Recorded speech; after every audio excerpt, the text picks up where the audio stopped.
नमस्कार। डिबेट अब तक में एक बार फिर आपका स्वागत है। इस वक्त एक बहुत बड़ी खबर जो है पूरे भारत में जंगल की आग की तरह फैल रही है, वो ये है कि जम्मू कश्मीर से सेना को वापस बुला लिया जाएगा। सरकार का कहना है कि जम्मू कश्मीर में 370 हटने के बाद जम्मू कश्मीर के हालात जो है ठीक होते जा रहे हैं। पत्थरबाजी बंद है, मिलिटेंसी कम हो गई है, मिलिटेंट बहुत कम हो गए हैं, ये उनका दावा है। और उसके बाद जिस तरह से बहुत सी पॉलिटिकल पार्टीज़ की मांग भी ये थी कि सेना को कश्मीर से कम किया जाए, जितनी ज़रूरत है उतना रखा जाए, सेना के दबाव में जो है लोग ना रह सके। शायद हो सकता है एक ये भी कारण हो, सरकार ये फैसला ले रही है कि सेना को वापस बुला लिया जाए।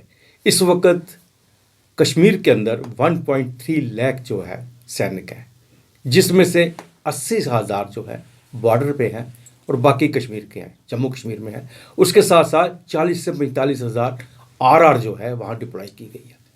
क्या इस वक्त सेना को वापस बुलाना सरकार का सही निर्णय है? आइए इसके बारे में हम जानकारी लेते हैं। हमारे साथ है ब्रिगेडियर विजय सागर जी। विजय सागर जी, आपका बहुत बहुत स्वागत है। Thank you very much. Vijay Sagar ji, जब भी डिफेंस के ऊपर कोई बात होती है तो आपको हम तकलीफ देते हैं। इस वक्त बहुत बड़ी खबर जो सामने आ रही है, इस वक्त कह रहे हैं कि सेना को कश्मीर से वापस बुलाया जा रहा है, और इसको लेके जो सेना है, हमारे जो रिटायर्ड सेना जितने भी ऑफिसर्स हैं, उनकी तरफ से भी रिएक्शन आ रहा है कि ये समय ठीक नहीं है। यही बात मैं आपसे भी जानना चाहता हूँ, क्या ये समय ठीक है कि इस वक्त सचमुच जम्मू कश्मीर के हालात बदल गए हैं, वहाँ पे शांति है, क्या सेना को वापस जाना चाहिए? देखिए, एक बात मैं आपको यहाँ कहना चाहता हूँ कि ये जो आज बात हुई है, ये वक्त का एक पड़ाव हो सकता है। जो हमारी नॉर्मलसी की तरफ हमने जो भी मेजर्स लिए हैं, तो ये वक्त का एक पड़ाव हो सकता है। बट मैं वक्ती पड़ाव में ना जा करके आपसे एक्चुअली ब्रास टैक्स में बात करता हूँ कि मतलब क्या होता है। ये पहले भी कई बार बात हुई है कि सेना को हटा लिया जाए। जैसे मैं अभी आपसे बात कर रहा था कि पहले क्या होता था कि सेना जो थी टेररिस्ट को पकड़ती थी, और उसके बाद as per the constitution of India, notwithstanding arm forces special power act, उसकी बात मैं बाद में करता हूँ, कॉन्स्टिट्यूशन ऑफ इंडिया कहती है कि आप किसी भी आदमी को पकड़ते हैं 24 घंटे के अंदर आप उसको पुलिस को हैंड ओवर करके जज के सामने प्रोड्यूस करेंगे फॉर नेक्स्ट एक्शन। यहाँ आर्मी का रोल खत्म होता था।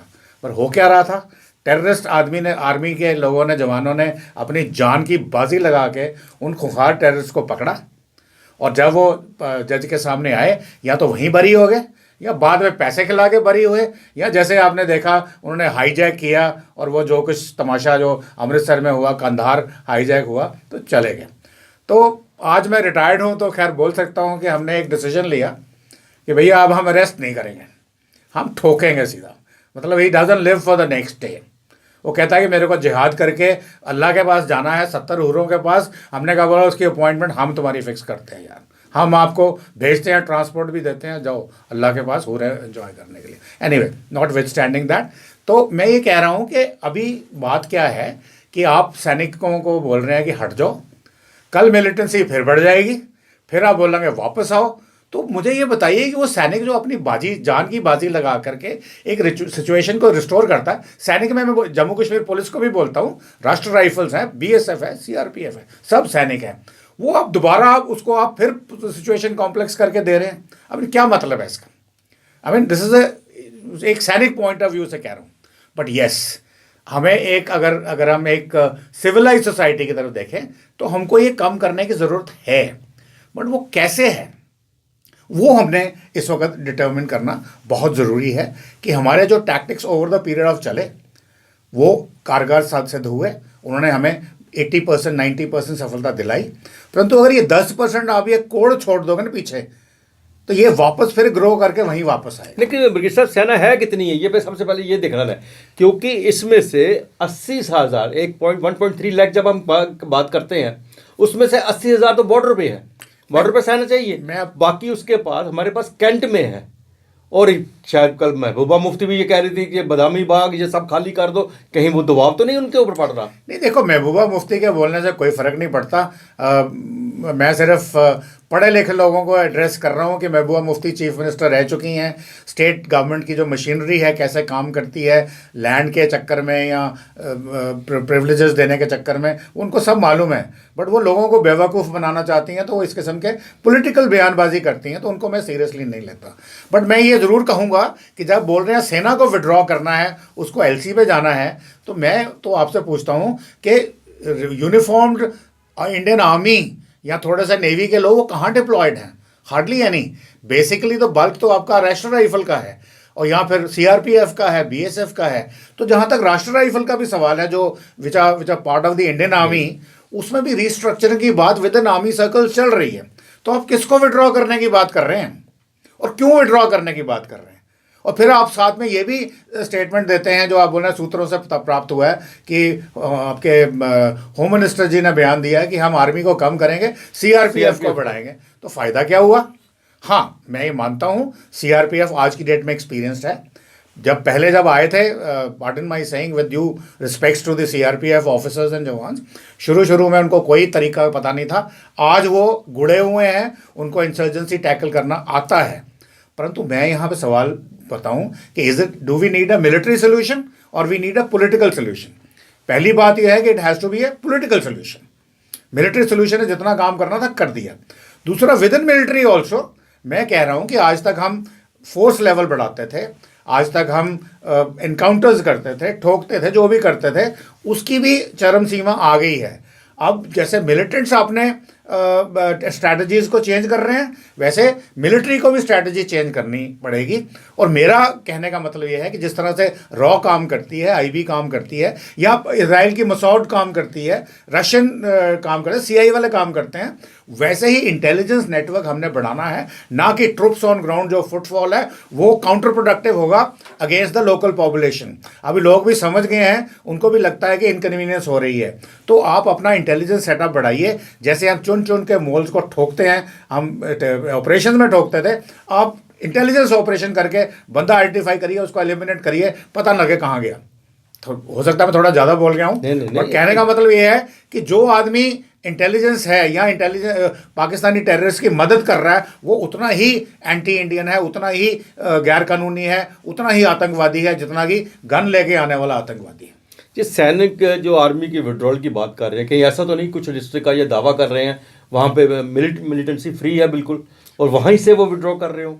देखिए, मैंने आपको पहले बोला कि मिलिटेंसी जो है ना, ये कोड़ है या कैंसर है या इन्फेक्शन है। अगर आप उसको आप एंटीबायोटिक्स करके पूरी इन्फेक्शन ख़त्म नहीं करेंगे, हाफ वे छोड़ देंगे, तो इन्फेक्शन वापस आ जाएगी। मेरा पॉइंट ये है। तो ये कहना कि इस इलाके नॉर्थ कश्मीर में मिलिटेंसी कम है, साउथ में ज़्यादा है, it doesn't make a difference. जब तक वो जीरो पे नहीं आएगी तब तक ऑपरेशन बंद नहीं होगा। और ये एक्सपीरियंस वर्ल्ड ओवर है। मैं इंडिया की ही बात नहीं कर रहा, यहाँ नॉर्थ ईस्ट की ही बात नहीं कर रहा, दुनिया में कहीं पे भी इंसर्जेंसी चली है, आप देखिए, जब तक वो जीरो लेवल पे नहीं आई तभी होगा। आपने बोला पंजाब में आपने मिलिटेंसी ख़त्म कर दी, आज भी आप स्पोरेडिक इंसिडेंट तो आज भी होते हैं, खालिस्तान की आवाज़ें आज भी लगती हैं, आज भी वो एक्सटॉर्शंस करते हैं, चाहे वो फॉरेन मनी से करते हों या इंटरनल करते हों या आइडियोलॉजी पे हों, पर होता तो है। तो इसलिए आर्मी के लिए वो सिचुएशन मत क्रिएट करिए कि आज आपने पॉलिटिकल गेन्स के लिए उनको निकाल दिया बाहर, और कल फिर जब सिचुएशन रिस्टोर होगी टेररिस्ट की तरफ से, और फिर आर्मी बोली अब दोबारा आइए। मुझे बताइए, मैं अगर आर्मी वाला हूँ या नेवी एयरफोर्स का, मुझे वैसे स्टेटमेंट देनी नहीं चाहिए, हम सब देशभक्त हैं, पर मुझे ये बताओ कि मैं कोई स्पेशल देशभक्त हूँ कि मैं हर वक्त आपकी जान की बाजी लगा के खड़ा रहूँ? आपके गलत डिसीजंस की वजह से मैं मेरा भाई बहन माँ बाप बच्चे मेरे नहीं है पीछे, जिनको मैं छोड़ के आया हूँ। अब वो जवान पूछेगा मेरे को, 17, 18, 19 साल का लड़का जो मेरा जवान है, और आजकल वो सारे 10+2 करके आते हैं, टेलीविज़न है, इंटरनेट है, सब जानते हैं दुनिया में क्या हो रहा है। वो मुझे पूछेगा सर मैं कोई स्पेशल हूँ? मैं तो नौकरी कर ली कि भारत माता की सेवा करना चाहता था। तो ठीक है, एक बारी मैं जान की बाजी देने को तैयार हूँ। मुझे पता था जिस नौकरी पहले में कि ये खतरा है, वो उसके लिए फिर भी आया। तो बार बार मुझे, जो मैं सिचुएशन रिस्टोर करता हूँ, बार बार मुझे वापस क्यों देते हो वहाँ पर? क्या मैं कोई स्पेशल भारत माता की जय कहने वाला हूँ? नहीं, ऐसा नहीं है। ये तो सही कहा आपने, लेकिन जहाँ तक उन्होंने बात की कि सीआरपीएफ को वहाँ रिप्लेस किया जाए, आपने ठीक कहा, सीआरपीएफ इस वक्त आर्मी से कम नहीं है, बिल्कुल ट्रेंड है। लेकिन मैं आखिर में आपसे जानना चाहूँगा कि कहीं ये पॉलिटिकल डिसीजन तो नहीं है कि चुनावों को लेकर किया जा रहा है? देखिए, मैंने आपको ब्रास टैग समझा दी, और अगर उसका मतलब क्या निकलता है वो आप निकाल लीजिए। यस, 2024 से पहले जम्मू कश्मीर में चुनाव होने हैं, और मैं मानता हूं कि इस किस्म की जो स्टेटमेंट आ रही है, ये कम से कम जिस तरीके से मैं बोल रहा हूँ महबूबा मुफ्ती बेवकूफ़ बना रही है, मे बी बाकी पॉलिटिकल सेटअप में भी कोशिश की जा रही है कि आप जनरल पब्लिक को इन्फ्लुएंस करिए जो कश्मीर में रहते हैं, पूरे north south east central Kashmir में, और उनको शायद बताया जाए कि भाई देखो हम आपके लिए कितना काम कर रहे हैं। तो एक पॉजिटिव सिग्नल तो जाता ही है, और अगर वो कर सकते हैं और इलेक्शन जम्मू में हो और हमारे जम्मू कश्मीर में पॉपुलर गवर्नमेंट बने, या जम्मू को अलग स्टेट बनाए 371 दे के साथ में, अगर ऐसे कुछ बातें चले तो it will be good for the civilize society, democracy, और हम सब खुश रहेंगे। हमें क्यों अपने मौत के साए में क्यों जीना है, हम खुल के जिए। ये जैसा आप कह रहे थे कि 80,000 तो बॉर्डर पे है, और 50,000 के करीब जो है वैली में, आप कह सकते जम्मू कश्मीर में कह सकते हैं। अगर आप रिप्लेस करते हैं तो 60,000 के करीब तो सीआरपीएफ वहाँ जाएगी, तो फर्क क्या पड़ेगा? सीआरपीएफ वाले हमारे फुली ट्रेंड है, तो मैं उसमें वही तो फर्क तो क्या पड़ेगा? मैं वही कह ये रहा हूं सिर्फ एक बात, सिर्फ बताने की बात ही रहेगी ना कि सेना को हमने विड्रॉ किया, आर्मी को हमने विड्रॉ कर दिया। वेल, मैं उस पर ज़्यादा कमेंट नहीं करूँगा, but then at the same time मेरा ये मानना है कि ये होना है अल्टीमेटली। आप जितने भी पॉपुलेशन कंट्रोल मेजर्स होते हैं ना, नाके लगे हैं, सर्चेज हो रही हैं, इमरजेंसी सर्चेज हो रही हैं, ये बंद होनी चाहिए, और इसकी जगह पे आप अपना इंटेलिजेंस का तंत्र लगाओ कि देखिए हर as per the thing ground पे होता है कि नहीं, जम्मू कश्मीर पुलिस ज़्यादा आपको बताएगी, हर गली में हर लेन में एक कांस्टेबल बीट होती है। बिल्कुल, उस लेन के अंदर कौन आया कौन गया, उस कांस्टेबल की रिस्पॉन्सिबिलिटी है कि उसको पता होना चाहिए। अगर उसको नहीं पता then he is not doing his job. अगर वो ये जो फॉरेन कंट्रीज का सिस्टम अगर हम यहाँ पे अचीव कर लें, यहाँ मुश्किल है, आपने हर वीआईपी को कुछ ना कुछ दे रखे हैं जवान, तो कहाँ है आपके पास एसएचओ बेचारे के पास, कहाँ है बंदे इस ग्राउंड पे जो इस किस्म की बात वो करे। अगर वो आप उसको स्ट्रेंथन करें और इंटेलिजेंस लेवल पे ही पता करके उसको वहीं ठोकें, बिना कोई शोर मचाए हुए, बिना कोई इनकाउंटर करे हुए, बिना कोई कोऑर्डिनेट सर्च किए हुए, अगर एक बंदा टेररिस्ट है या उनका साथ दे रहा है, उसको ओवरनाइट एलिमिनेट कर दो, ख़त्म करो इंटेलिजेंस तरीके से। किसी को नहीं मालूम है वो कहाँ गया है, क्या हुआ है। बिल्कुल सही कहा आपने। ये हो भी सकता है कि जम्मू कश्मीर में चुनावों की एक आहट हो, उसको लेके भी ये बातें हो सकती हैं। आने वाले समय बताएगा जम्मू कश्मीर के हालात के बारे में, सेना को विड्रॉ किस तरह से किया, जो कि उन्होंने कहा फेस वाइज किया जाएगा, किस तरह से किया जाएगा, कहाँ से किया जाएगा, ये तो समय ही बताएगा। विराट साहब, आप स्टूडियो में आए और सब जानकारी दी, इसके थैंक यू वेरी मच, बहुत बहुत धन्यवाद आपका। और दर्शकों को मैं सिर्फ यही बताना चाहता हूँ कि प्लीज़ एक बात याद रखिए, मैं हर शो में हर किस्म के प्रोग्राम में ये कहता हूँ, सिक्योरिटी जो है ना, वो सिक्योरिटी फोर्सेस की रिस्पॉन्सिबिलिटी अलोन नहीं है। हाँ, लड़ते हैं, पर आप सब लोगों को इसमें भागीदार बनना है। कोई भी अनटूवर्ड इंसिडेंट देखें, अनटूवर्ड मूवमेंट देखें, कोई आदमी संदिग्ध अवस्था में मिले, इमीडिएटली उसकी रिपोर्ट करें। ये आप लोगों की ज़रूरी है, आपकी सुरक्षा के लिए। आज के लिए बस इतना ही, अगले प्रोग्राम में फिर आपसे भेंट होगी, तब तक इजाज़त दीजिए, नमस्कार। Thank you.